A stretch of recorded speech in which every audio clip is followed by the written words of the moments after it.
last week, Reverend Dr. Greg actually spoke a little bit about habits. And I don't know what it was, but something caught my attention, and I remember writing him back by the email, and I said, "What did you say about habits?" And what he said was, he wants us to cultivate habits that help us, and he gave 3: express compassion in ways others can understand, and release others to divine love if they keep hurting us. And I think that was the one that caught my attention, that a lot of times we allow ourselves to just be hurt over and over by a person in our life. And that sometimes you just have to release that person. Another habit, building meaningful community. And that's what I hope we're here for. Coming here on a Sunday, I hope it's not just a stale habit, but that you come here with intention in your heart. And the last one he said, and this one I thought we should take literally this week, it said, feed each other intellectually, spiritually, and with real food. So that's why we're serving pork tacos. I hope you're not a vegetarian, but you can make it without the pork, I am sure. So anyway, in this time, what habits, situations, and people do you want to let go of? What habits do you want to strengthen or transform in this new year? Write them down on the back side of this paper, and when you're ready, come upstairs and burn them in the burning bowl. I mean, come down here. I'm saying upstairs. I don't know why I said that. I know why I said it, because we want the kids to come down. So I think, Mary, you were supposed to go up and invite the kids. Okay. So anyway, Noy, take us away. Oh. For those that are in the habit of writing on your cell phones, don't put them in the burning bowl.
And sitting on sand, so that the insulation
Before we sing I can't even say it, Old Lang Syne, I thought since we're a little bit early, we might like to share, if you would like, one of your habits or intentions or whatever that you wrote. Now, I'm not asking you to do this unless you want to, but does anyone want to share? Juliet. I'm just saying, because I'm sure many people feel the same way. No more procrastination. No more procrastination. That's what Juliet says. Hear, hear, yes. Bonita? No more overthinking. No more overthinking. Okay. Yeah. Anyone else? Oh, yes. Caroline, why don't you come up and could you read it to us since you took some time to do it? That's our second one. No more fussing at me. Okay. Thank you, Caroline. Thank you. You want to burn it up? Give it to Uncle Dan and he'll burn it for you later. Yeah. Yeah, we'll do that. I know it took a lot of thought to come up with that one. Seated or standing, please lift your voices in song for Old Lang Syne.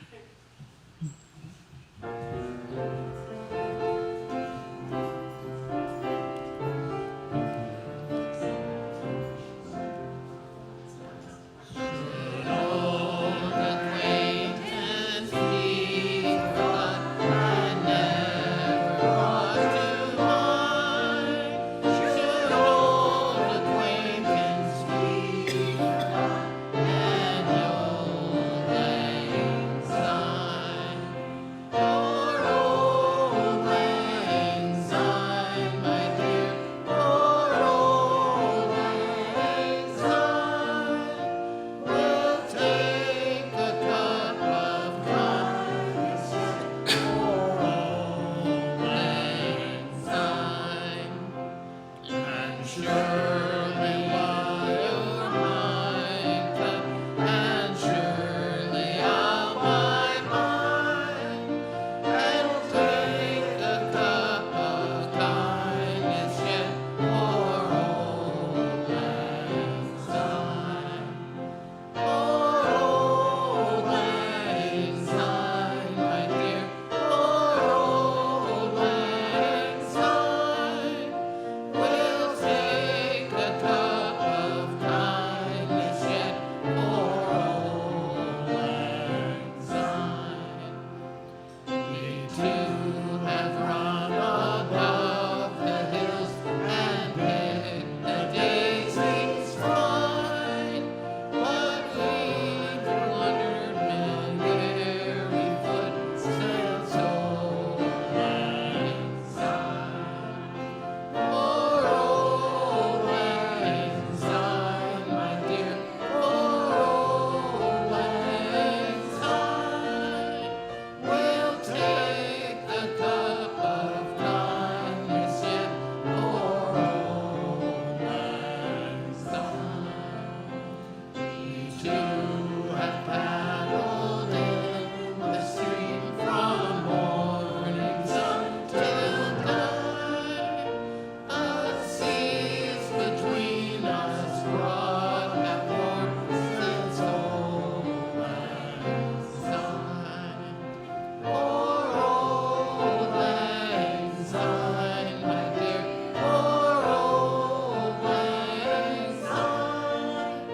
We'll take a cup of kindness yet for old lang syne.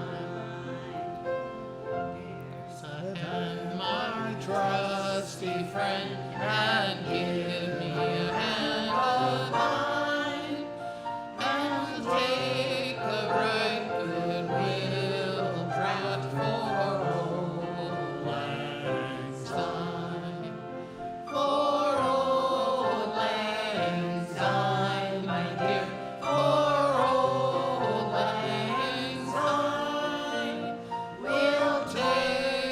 cup of kindness yet for old lang syne.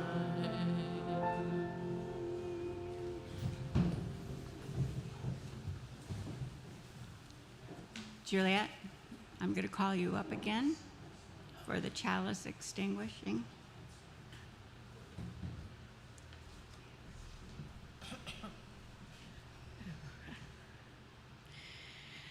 As we extinguish the chalice, we offer the words of Kimberly Quinn Johnson. As we extinguish our chalice, we remember that we are not perfect, we are perfectly fitted for this day. Together, we are not without fault, but we can be honest to face our past as we chart a new future. May we be bold and courageous to chart that new future. May we have faith in a future that is not known. We are the ones we have been waiting for.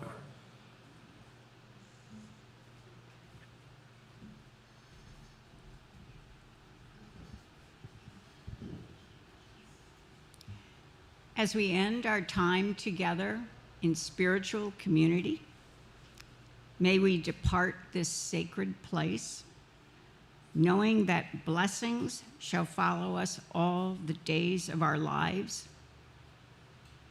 If we live in and return to right relationships, if we extend grace and forgiveness to ourselves and others, if we behold mercy as a spiritual superpower, if we emanate the greater love that holds us close, may our lives radiate the blessings that we have been given. May kindness and compassion fall gently from us. May there be peace in the world, and may it begin with us. Before we sing our song of peace, I'd like to bring your attention to a few announcements about the different things that are going on in church. And I'd like to invite Catherine Graham up. Is she upstairs? Okay. Anyway, did any of you receive yet, there's a handout called Foosh Fridays starting in January. So it's a one-pager, and since Catherine's not here, I thought she would be, I will just let you know what's happening. So I'll read just the first paragraph and then point out the different things. I won't read this whole thing. So a newly formed ad hoc program committee is planning Friday night activities, and all are invited. The current members of this committee are Beth Byers, Karen Fothergill, who's here, Nancy Schilt, and Catherine Graham, who's upstairs with the keiki. We will try out this schedule for a few months to give everyone a chance to get used to it and see which programs are of interest to the most number of people. If you have additional ideas and would like to join this ad hoc group, let us know. Contact any one of us to join. So the first, so what's today? Today's the 5th. So the first one has already happened, which was January 3rd, and that was the Teze service, and it was at 7 to 8. And this is something that will be happening on the first Friday of every month. Okay, so next February, whatever day that is, we will have a Teze service. Then on January 10th, which is coming up, we will have an intergenerational game night from 6 to 8. And it says, please bring snacks to share. January 17th, which is the third Friday, there will be meditation and chanting. And this will be led by, I'm not sure of the pronunciation, but I'm going to say Nilanjan Sakar. And his harmonium will lead us in ancient, mostly Sanskrit spiritual chants. That sounds interesting. January 24th, fourth Friday, movie night. And at 6 p.m., a potluck, and actually the potluck's from 6:30 to 9. And the movie that we shall be seeing in January is The 688. How many of you have seen that already? Okay, good. Yeah, I have, but okay, good. So that'll be new to most of you. So be here the fourth Friday. And then we actually have 5 Fridays this month, and that will be a song circle. And it says here, Beth, Peg, and Pierre will come with some guitars, and you can also bring your ukulele and spend a couple of hours singing. So, and they'll bring some song lyrics. So that's pretty much what's on here, and as you leave, you might want to pick up a copy of this.